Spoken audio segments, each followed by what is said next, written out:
remarks on House Study Bill 681. Thank you, Mr. Chair. House Study Bill 681 is a simple bill relating to student dress code, policies to adopt at public and charter schools. Inappropriate student appearance causes disruption to school learning environment and can pose a distraction to students, employees, and visitors. There's a strong correlation between economic performance and conduct and student appearance. When students are expected to dress a little bit better, it will give them a sense of pride and also responsibility that will raise the standards that they live in. It's also interesting, side note, that one of the top contenders in the Florida governor's race is running on school dress code and uniforms. Is there discussion? Right. Chair recognizes Representative Ramirez. Thank you, Mr. Chair. I believe that this dress code policy would negatively and disproportionately impact lower income students. I have a few questions if Representative Larson would yield. Will the lady yield? Yes. You're in order. Thank you. My first question is, what is current dress code requirements in law, in Iowa code? I believe it is up to the schools to decide. If I remember from our previous conversation, it included something around gang-related attire already. Follow-up question. What problem are we attempting to solve with this legislation? It's, I believe it's just a lot of just giving kids a sense of purpose and pride and responsibility and respectfulness towards the way that they present themselves. We want to prepare them for life outside of school and prepare them for success. So statistically, when you are dressed not better, but when you present yourself better, you know, we'd always say wear your best on test days because you'll test better, and it's just showing a sense of pride and respect, and really we want them to be, as seniors, we want them to be prepared to have jobs and careers and know how to dress and present themselves professionally or respectfully. Thank you. So in this outline in page 2, starting on line 20, it talks about how the board of directors of a school district shall provide reasonable accommodations for students based on religious beliefs, medical needs, or other circumstances protected under state or federal law. Do you believe that this would include, in the protections under state or federal law, issues based on class?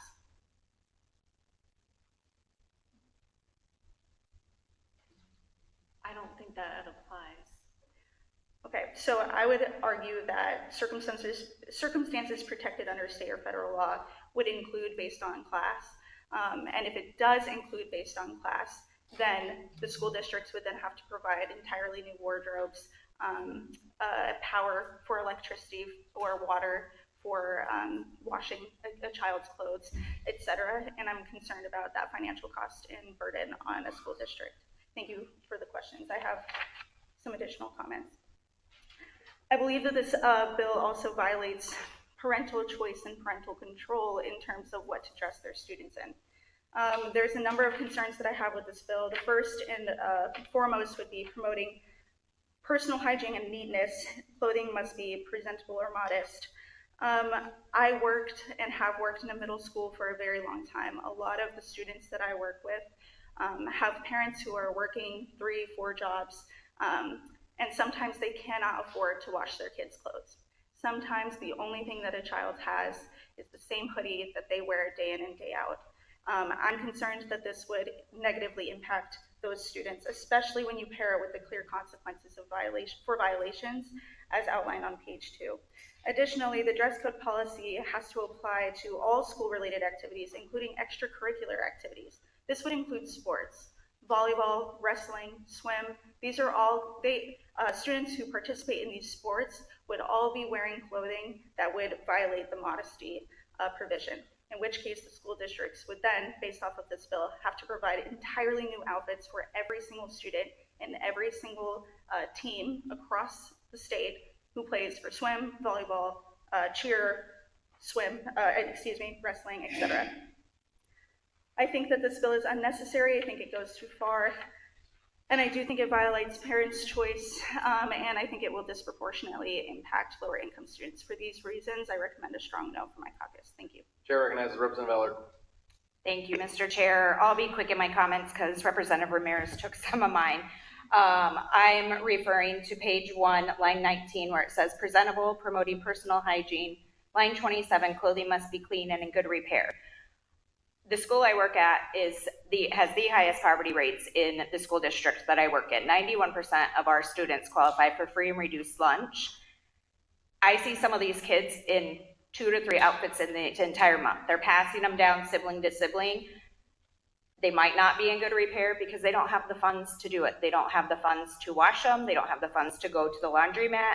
So I just need more clarification on why this is in here, why we're not taking them into account, and what exactly is the consequence for these families not being able to afford to meet this dress code.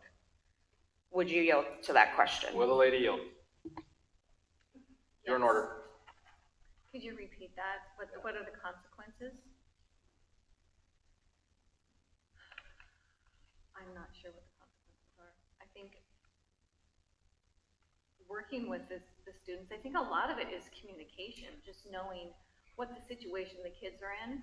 There's so many, I know in our school, we always are collecting coats and clothes for students. And I think that there's a lot of resources available that the teachers, principals can connect with, churches, with community groups to say, we have a need here. We need support and help. And there's so many organizations that would come out and support those children that are in that need. And, you know, most people thrift their clothes. So I think there's ways that, and I'm not asking people to get a new wardrobe and, you know, dress in suits and ties like us. I think, you know, the biggest thing is having a sense of pride. You know, we talked about, you know, sports teams wearing suits and ties on their way to their games on Friday. I think that's kind of what we did. I think all the football players or whatever wore a suit and tie, or at least a tie dress shirt on game days, because they were going to perform at their best. So they were going to dress their best. And it's the attitude of putting your best foot forward with what you have and doing the best with what you have. Thank you for that. So I'm glad that you mentioned the community organizations, because the school that I work at is actually a community school, one of the only in the state. So we do partner with our churches. We partner with our local nonprofits. We have a multitude of agencies that come into our school on a daily, weekly basis. We have resource center fairs and stuff on the weekends. We do all of that, but because we serve 91% of our children that are low income, we can't serve all of those kids. I mean, we make sure they have the coats, the snow boots, the snow pants, so they can play at recess, they can walk to and from school. But this isn't the coats, the boots, the snow pants. This is their daily attire. We can't dress every student. And I know these parents would love to have their kids in some nice, clean clothes. It's just not an option for our families. And I feel like this is shaming them for not having the financial means to be able to do better, because if they could, they would. Thank you. Chair recognizes Representative Henderson. Thank you, Mr. Chair. I want to give you some experience. I taught for about 40 years in the public schools, 20 of which were in Iowa. And for the last 15 of those, I had a code of decorum for my room. The reason I had it for my room was because the administration said that they did not want to be responsible for that, but allowed me to do it. So my code of decorum, which included a matter of how students should be attired in my classroom, was part of it. And by the way, one of my rules for the decorum was that they had to laugh at all my jokes. But nevertheless, that code of decorum was guided by this, that you should not conduct yourself, including how you dress, in any way that brings attention to yourself for anything except for your intellectual ability in my classroom.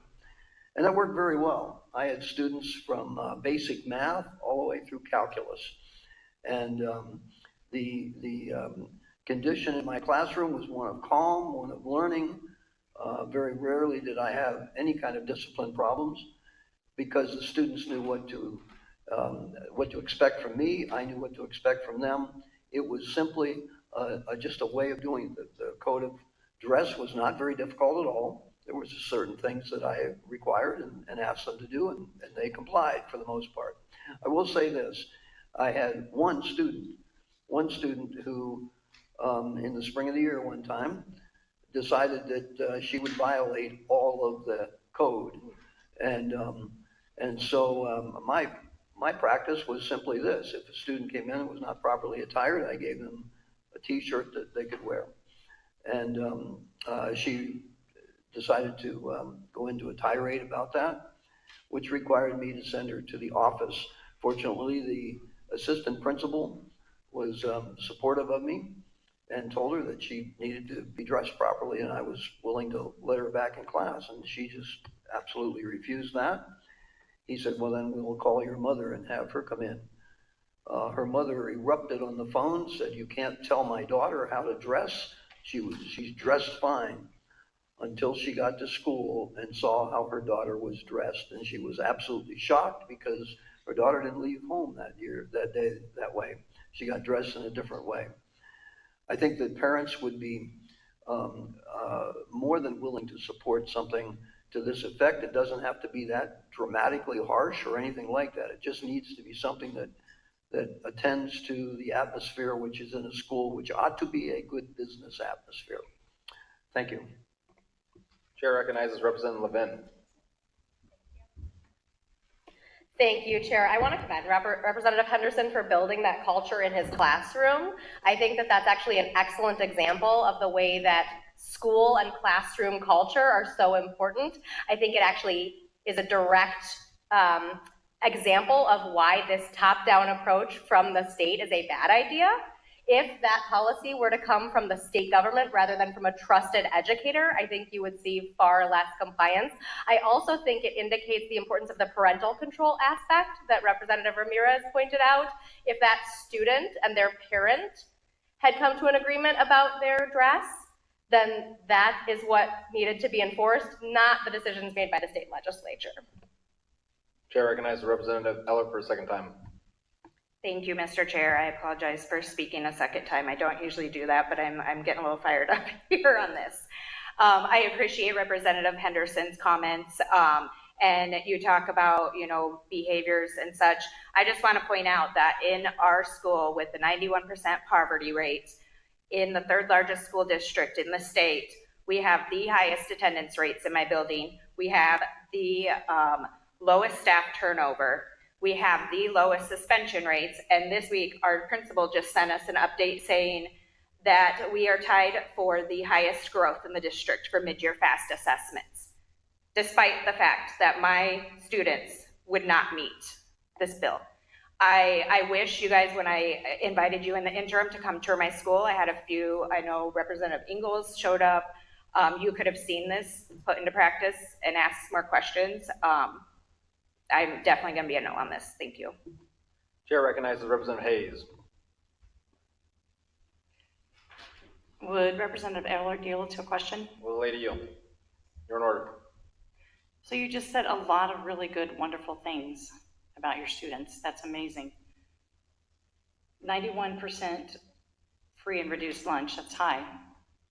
A lot of us have that in our rural areas too. My question is, as I look around the room, I have a feeling a lot of us probably grew up in poverty. What would be defined as poverty today? A lot of us know hardships. A lot of us know what it's like to go to school, perhaps in the way that you're describing. So my question is, simply, do your students, do their families have running water in their homes? Sometimes they don't, no. Okay, Some of them don't have homes. so they're homeless. Okay. I would just agree. I'd like to encourage our support for the bill because I do believe even children themselves, in essence, want perhaps what their parents are unable to even give them. And how they can accomplish that and how they can work with their teachers, they can figure out a way. They can do this, and you can do this. And it only lifts them up. You want to lift up children, then lift them up by allowing them to look good, smell good, feel good. And so I just encourage that we all support this bill, and I thank Representative Larson for bringing it forward.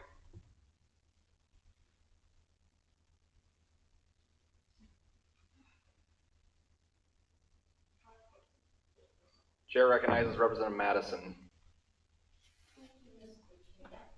Representative Madison, you definitely have to use a mic.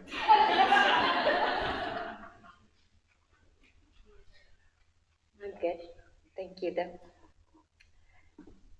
We are putting the responsibility on the children who have no jobs.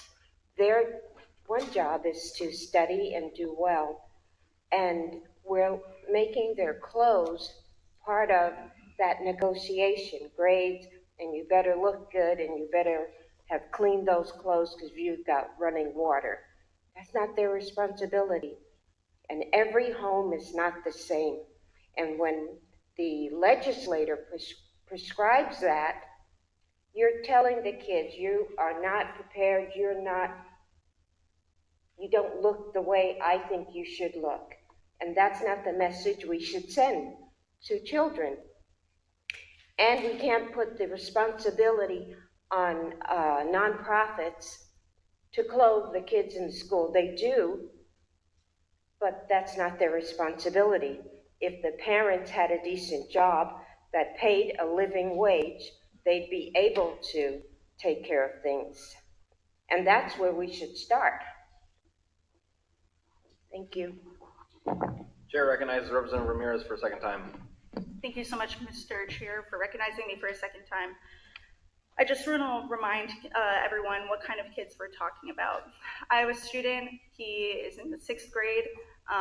He came to school every day in the same hoodie. The school had the systems in place to already address that problem. We pulled him aside, we asked him, hey, what's going on? We recognized that this was happening. Come to find out that he is homeless, he is living in his car. His parents do not have access. They are trying to get on their feet. They do not have access to a laundry machine. So the school stepped in and filled that void. They gave him a few extra clothes that we had collected in our school. What you are all describing, those who are in favor of this bill, of being able to fill gaps, that is not what this bill does. In fact, it does the opposite by enforcing clear consequences for violations. Even that language alone, we are not approaching this in an empathetic way for children and their families. I highly, highly encourage my colleagues across the aisle, those who resonate with the stories that have been told today about our students across the state of Iowa, to reconsider your support for this bill. Truly, this bill will impact lower income kids. And it violates the local control and the school systems that are set up that are helping those kids right now. It puts the extra pressure on our school systems to have punitive violation consequences as opposed to actually filling gaps. Those are my closing remarks. Thank you. Chair recognizes Representative Bowden. My dad grew up in a household that was a dirt floor. He had one pair of jeans. He slept in a hallway. But he washed his clothes in the river. He made sure he was clean for school. It was very important to him to look like the rest of his classmates, to blend in. So I don't believe that anything that we do is going to make a child feel like they don't fit in. That's just part of life. You go to school with other people who are clean and smell well. You want to look the same. And we should all have that concern for every one of those kids that you're talking about right now. If that child cannot wash their clothes, if that child is living in a car, the Department of Human Services should be contacted. We should be caring about that child, not because we should punish the parents, but because that child needs to be cared for. All they need is one pair of pants, maybe two, and 2 shirts. They can wash them and show up to school and feel wonderful about themselves. I refuse to believe that there's no way to make sure that we elevate our children and make sure that they're clean and prepared to meet the day. Because if you think that those kids already don't feel inadequate, you are sorely wrong. We should work together to help them achieve those accomplishments. And when it comes to this bill, as far as whether or not it should come from your local school, I don't disagree with that completely. Although I will tell you, I've had many people tell us after passing the cell phone bill, thank you. Thank you, because you set a standard for us that we can say, this is what is expected of us. Sometimes we come along and we just say, you know, can you do that? And school boards and officials thank us for doing that. We should care about these kids. We should make sure that we care about these kids. That's what this bill is about.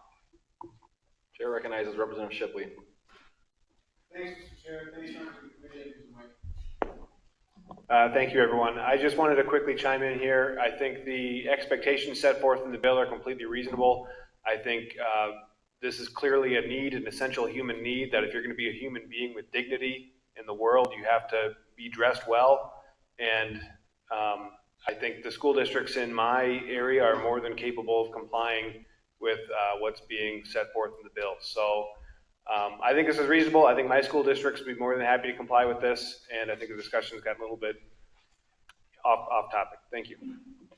Chair recognizes Representative Mattson. Thank you, Mr. Chair. With all due respect, Representative Shipley, I do not believe that the subject has gone off target, because we are 100% talking about the actual real implications for students that are in this bill. That being said, would Representative Bowden yield to a question? Will the lady yield? Yes, I will. You're in order. Representative Bowden, I appreciate you sharing your father's story, and I'm sure that that was incredibly difficult for him, and I'm glad that he was able to take care of himself in a way that worked for him. I appreciate you sharing the story. That being said, we are in a completely different time right now, so I'd be curious, for a student that lives in Polk County, would you suggest that they should wash their clothes in the Des Moines River? They can wash their clothes wherever they choose to wash them. However, I think that it's important for us to facilitate the ability for them to wash their clothes. Representative. Thank you very much. All right, I'm going to take chair privilege for a second. A couple thoughts. Number one, a lot of you guys don't know this. I went to middle school in Olympia, Washington. It is a very large school district. The middle school that I went to couldn't have a bigger, I would say, spread of socioeconomic backgrounds. We had some filthy rich people in the Boston Harbor area, and we had some very, very poor individuals. One of the interesting things, this wasn't that long ago, one of the interesting things is we were required to wear essentially an outfit for PE. Now, I don't remember. I was 13, 12. I don't remember what it was, whether or not my parents had to pay something or how exactly it was covered. But we were all in shirts. We were all in the same shorts. Our basketball team, again, I don't know how it was covered. We had a very strict dress code on our basketball team. Some of that, again, was the area where I was in, where I think they were trying to push off potential gang-related things and things like that. But it also was teaching, especially the young men, giving it some sort of standards for us to say, hey, you know, we're going to dress this way when you're in PE, you're going to dress this way when you show up for a basketball game. There's something in sports called the eye test. I will tell you as a coach, when we show up to a game and we look at the other team, by the eye test, I can tell before the game ever starts whether or not we're going to kick their butt. And sometimes it's the smallest, simplest things. And this can be us. There's a private school we play that's got plenty of money that'll show up and they're having different colored belts and different colored socks. There's no structure. There's no set of standards there. And you can sometimes look and go, yeah, we're going to be all right tonight. I know there's a lot of passion. I heard Representative Eller breathing heavy over here. We're okay, though.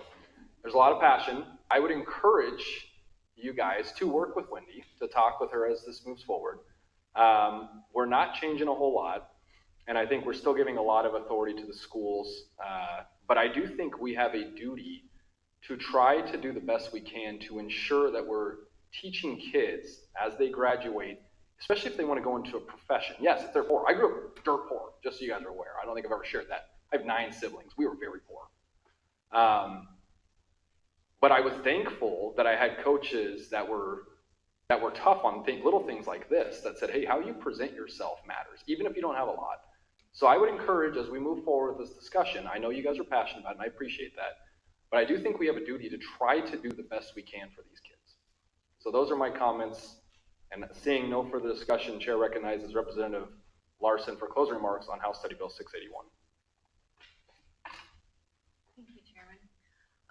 Wow, this kind of surprised me because I thought this was just going to be a very benign, yeah, let's clean up the schools and let's just have a little more pride in our dress. So I appreciate all the conversation around it. My intent is not to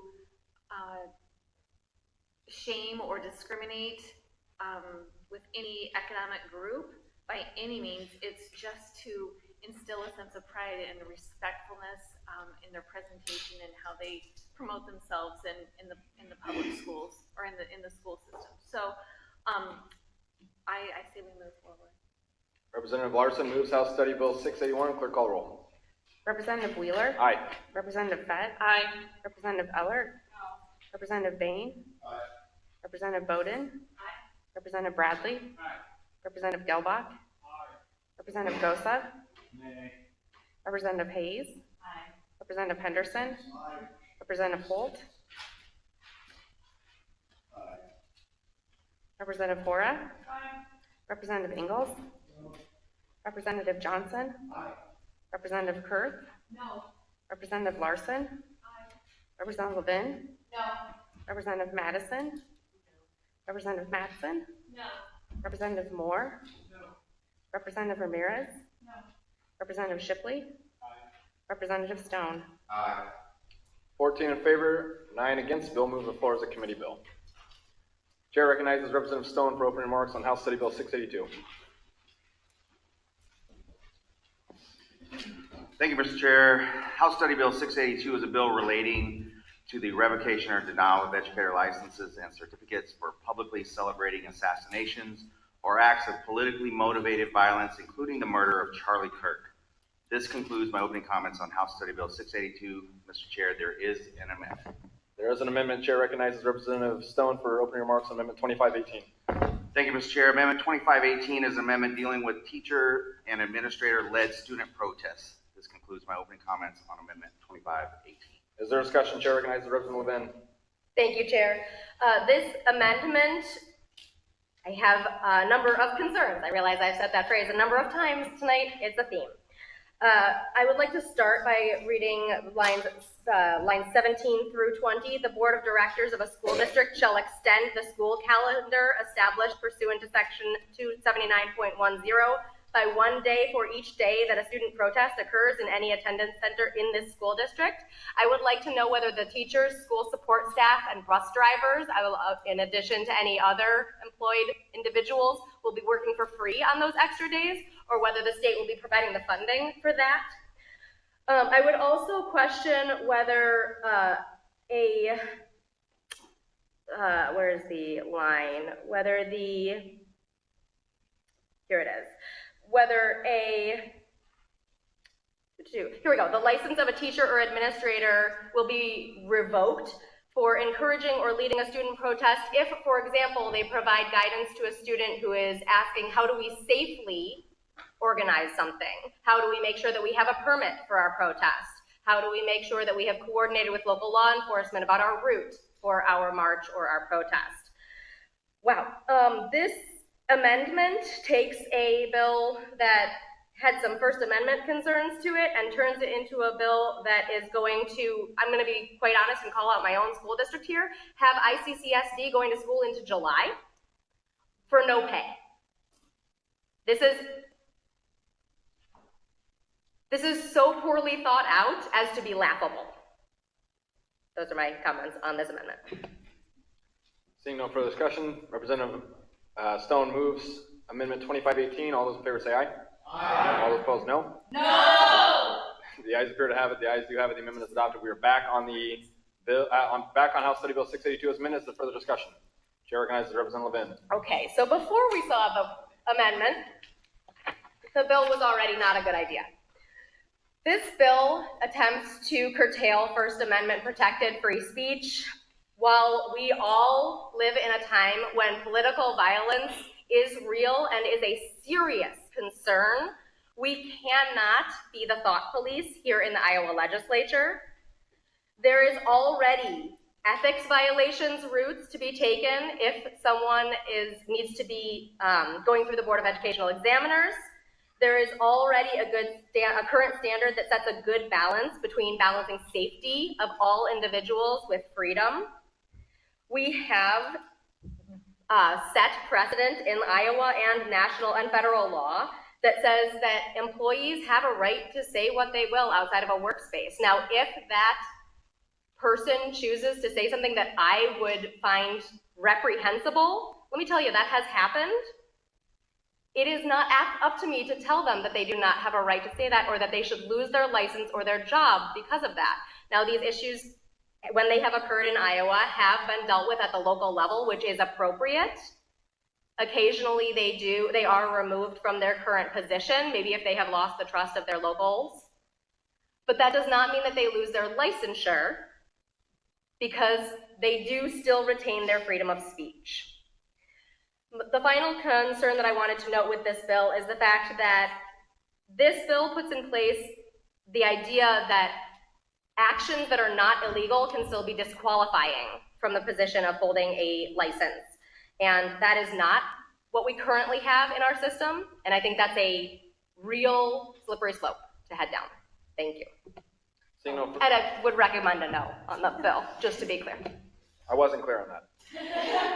Seeing no further discussion, Chair recognizes Representative Stone moves House Study Bill 682 as amended. Clerk call roll. Representative Wheeler? Aye. Representative Fett? Aye. Representative Ellert? No. Representative Bain? Aye. Representative Bowden? Aye. Representative Bradley? Aye. Representative Gelbach? Aye. Representative Gosa? Nay. Representative Hayes?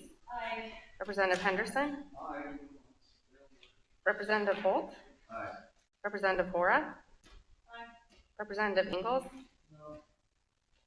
Representative Johnson? Aye. Representative Kurth? No. Representative Larson? Aye. Representative Levin? No. Representative Madison? No. Representative Mattson? No. Representative Moore? No. Representative Ramirez? No. Representative Shipley? Aye. Representative Stone? Aye. With a vote of 14 in favor, 9 against, the bill moves to the floor as a committee bill. Last but not least, Chair recognizes Representative Hayes for opening remarks on House File 2122. Well, I would like to say we're moving to an easier subject, but let's talk about classroom behavior. This is House File 2122, and I think we all would agree this is a topic that we need to address. This is a long-awaited bill that restores order in classrooms by making it clear that when a student engages in violent behavior, threatens others, uses abusive language, or repeatedly disrupts instruction, a teacher has the authority to remove the student from the classroom. Furthermore, this bill adds a definition of disorderly conduct. It gives principals it says that the principals must give written notice to the teacher prior to the student being readmitted, and it also allows teachers to appeal to the school board. Mr. Chair, there's an amendment.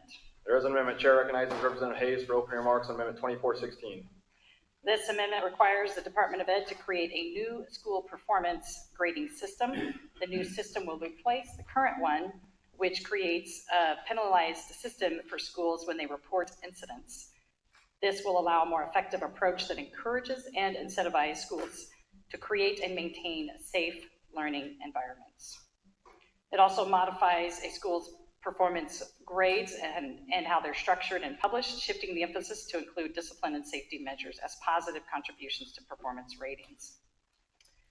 It doesn't contain a portion on IEPs that if a student is repeatedly removed from a class, an IEP team, which we've expanded to also include anybody that was involved in the incidents, to reconvene an IEP and a meet to review situation.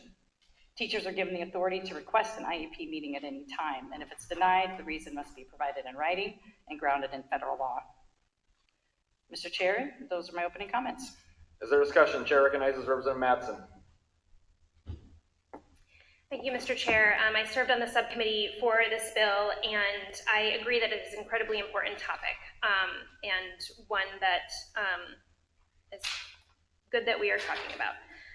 That said, I do want to address the amendment. There are a number of things in it that I have concerns about, but I want to highlight one in particular that I think is meant with good intentions, but I think isn't solving the problem, and I'm really worried about how it will actually hurt. And that is starting on page 1 and going on to the second page. It's part of the school performance grades and report cards, but adding in the part about a school's performance grade being positively affected by the school district's efforts to create a safe learning environment, which obviously, by all means, yes, we want a safe learning environment. So it starts off sounding really good.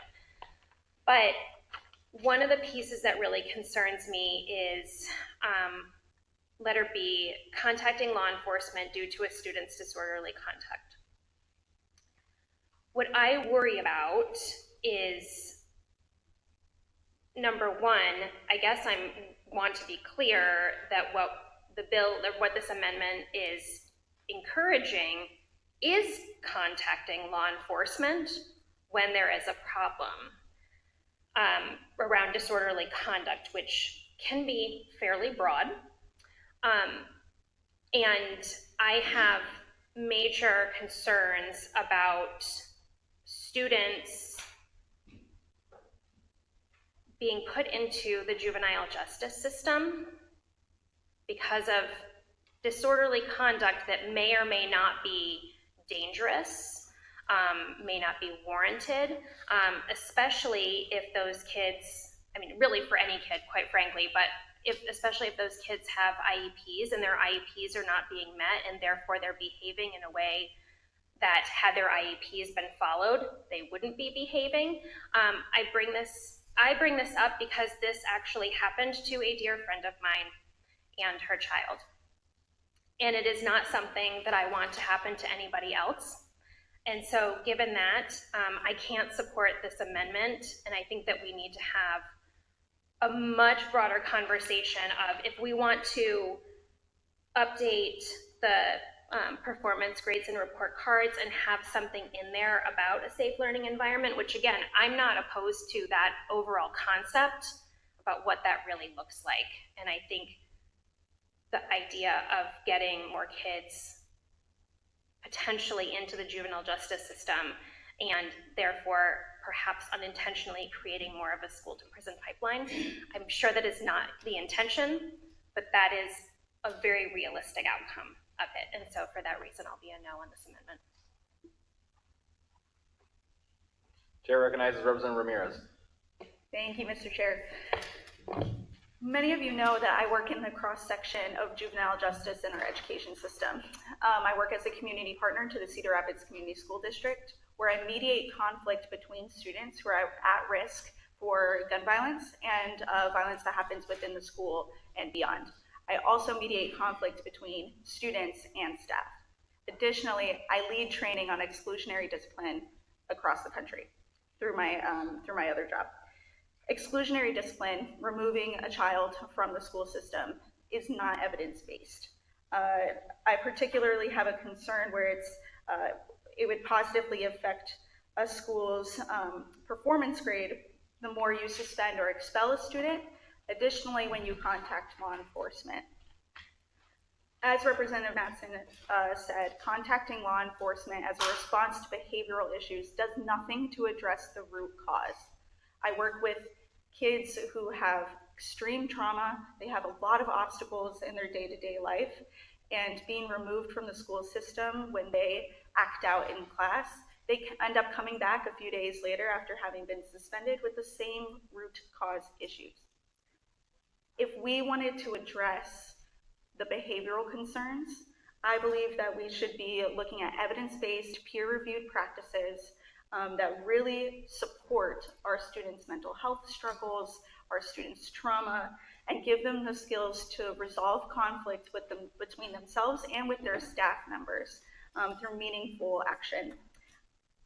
I have a student who struggles with elopement. You might have heard me talk about this student before in some situations, but I have a student, and when he was in 4th grade, his mom called the police to report domestic violence incident on her partner. The police came, couldn't figure out who was the perpetrator, so the mother fled the house, went to a hotel. Well, her partner followed and proceeded to murder her. He was then shot and killed by the police the same night. You can only imagine the level of trauma that this child has. He has 6 siblings, and the trauma manifested very differently for each of those kids. For him, it looked like elopement, skipping class. He could not focus in a classroom. Unfortunately, he had been targeted by law enforcement out in the community. They didn't end up pressing charges on him, thankfully, but they intimidated him because he had eloped from class when he was younger. The school called the police on a student for skipping class. And based off of this amendment, skipping class could be considered disorderly conduct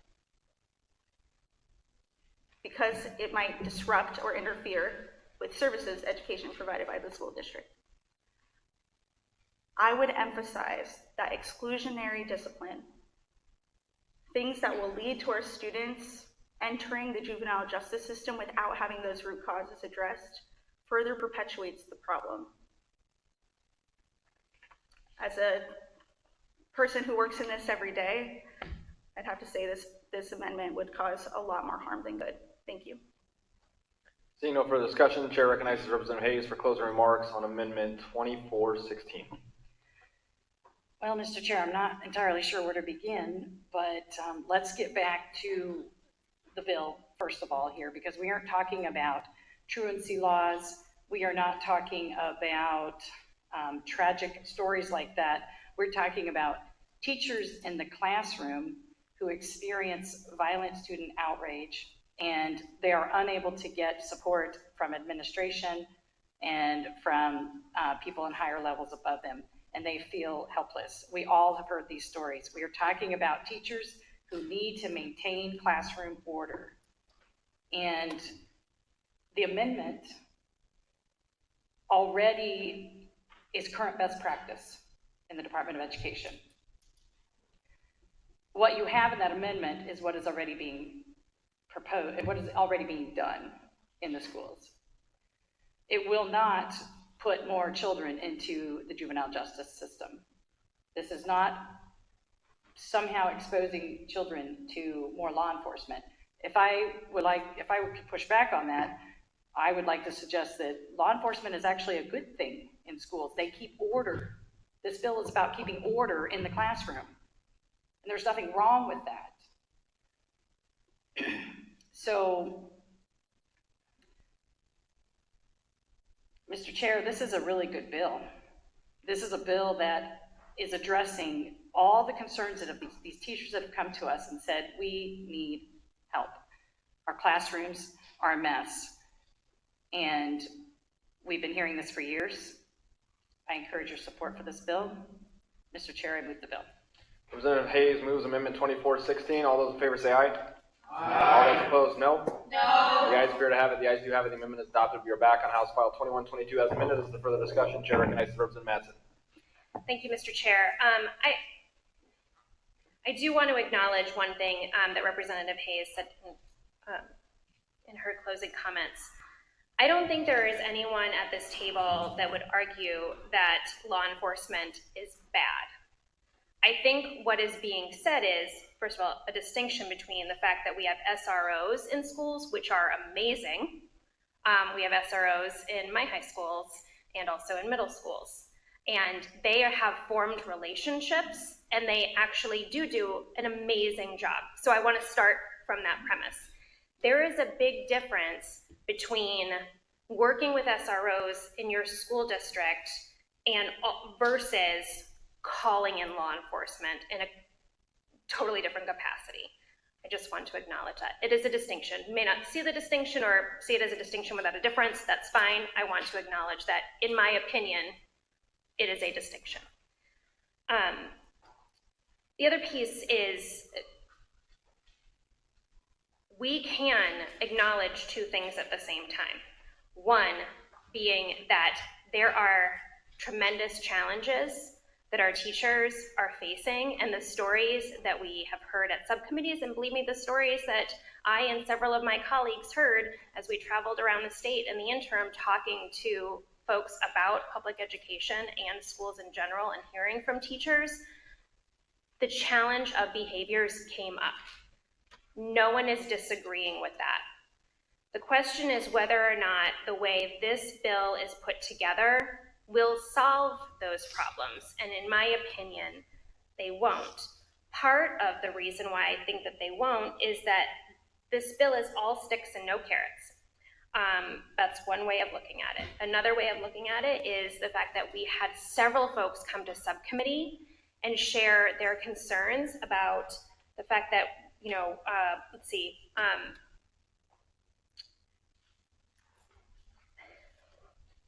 sharing concerns that we're not addressing the root cause of the challenges that a lot of kids may face, which is something that Representative Ramirez talked about, that we need more actual focus on careful care teams and not just focusing on discipline. I think we need to have a bill that focuses on both of those things, not just discipline. And one thing that we could be doing better is investing in more staff support. We could invest in more training for our staff, and we could invest in alternative learning environments. We can invest more in therapeutic classrooms. There are so many other ways that we can approach it that I would love to be able to support a bill that will deal with behaviors in a way that will actually solve the problem, and unfortunately, I don't think we have that bill in front of us today. So for that reason, I'm going to be a no. Chair recognizes Representative Ramirez. Thank you so much, Mr. Chair. I want to first address this idea that we were getting off topic. I'm going to be honest, I find that offensive because we are talking about the very real implications of this bill. These are real stories of Iowan students who will be impacted by this bill. Research shows that a single suspension results in a doubling of a student's likelihood of dropping out. Suspensions are intertwined with this bill. Research also shows that it triples their chance. A single suspension triples their chance of entering the juvenile justice system. This bill mandates that you escalate suspensions. After just 3 classroom removals in 30 days, principals must suspend students or remove them to alternative settings instead of filling gaps. I have a student that worked with one of my coworkers in the district. She disrupted a classroom, was kicked out of the classroom. The teacher took it upon themselves to call 911. The police showed up to the school, and luckily that police officer stopped the arrest before the teacher pressed charges because they happened to have experience in the education setting. Turns out the student's IEP was violated. But based off of this bill and this now passed amendment, the school would have been rewarded for arresting that student. How does that impact that student, and how does that help the relationship when the student comes back into the classroom? It will further disrupt, disengage that school environment. I work with the kids who are disrupting. I work with the kids who are having trouble in school. And I can tell you time and time again, these types of exclusionary discipline does not work. It doesn't mean discipline doesn't work, but it has to be restorative. It has to work to resolve the root issues. This bill does not do that. These students are not going anywhere. They're staying in Iowa, and we can either exclude them from education and create the next generation of young people entering our juvenile justice system and then into our carceral system. They'll then contribute less to our economy, require more financial support later on down the road, or we could address the root cause issues. This bill does not address root cause issues. We're not protecting classrooms with this bill. We are systematically pushing struggling kids, Iowan kids, towards incarceration instead of graduation. Thank you. Seeing no further discussion, Chair recognizes Representative Hayes for closing remarks on House File 2122 as amended. So once again, what is in this amendment is current best practices by the Iowa Department of Education. There are many carrots in this bill. We know in that subcommittee, we got handed this paper, and we know that schools are not reporting incidents of violence, aggression, harmful things. They're not reporting them because the current system will count that against them. This will make it so that school performance grading systems do not make schools regret being honest about discipline issues and issues they're having with their students when it comes to violent behavior. Instead, it encourages them to report it so that we have that data, and then the department can bring about further support for the schools. So if you are in a school where you have a lot of physical aggression from your students, you will get more support. Why wouldn't we want that? You will get rewarded in that sense, if you want to call it that, with more assistance so that your classrooms can be safe learning environments. That is the purpose of this bill. Current best practices in the Department of Education, that's what we have here. This is a really, really good bill. It addresses a lot of the problems that we see in the classrooms. Regarding those IEPs, it allows the teachers and the paraeducators themselves to be a team with their teachers in this. We know that a lot of them who work most closely with those IEP students do not feel like they are heard oftentimes. When they know that student and they work with them day and day, this allows them to have that voice in that.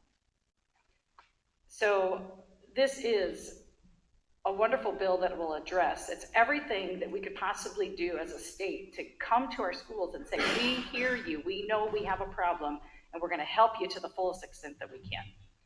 Mr. Chair, I move the bill. Representative Hayes moves House File 2122 as amended. Clerk call roll. Representative Wheeler? Aye. Representative Fett? Aye. Representative Eller? No. Representative Bain? Aye. Representative Bowden? Aye. Representative Bradley? Aye. Representative Gelbach? Aye. Representative Gosev? Aye. Representative Hayes? Aye. Representative Henderson? Aye. Representative Holt? Representative Hora? Aye. Representative Ingalls? Representative Johnson? Aye. Representative Kurth? No. Representative Larson? Aye. Representative Levin? No. Representative Madison? No. Representative Mattson? No. Representative Moore? Aye. Representative Ramirez? No. Representative Shipley? Aye. Representative Stone? Aye. With a vote of 16 in favor and 7 against, the bill moves to the floor as a committee bill. Thank you guys for your work. To my Democrat colleagues, thank you guys.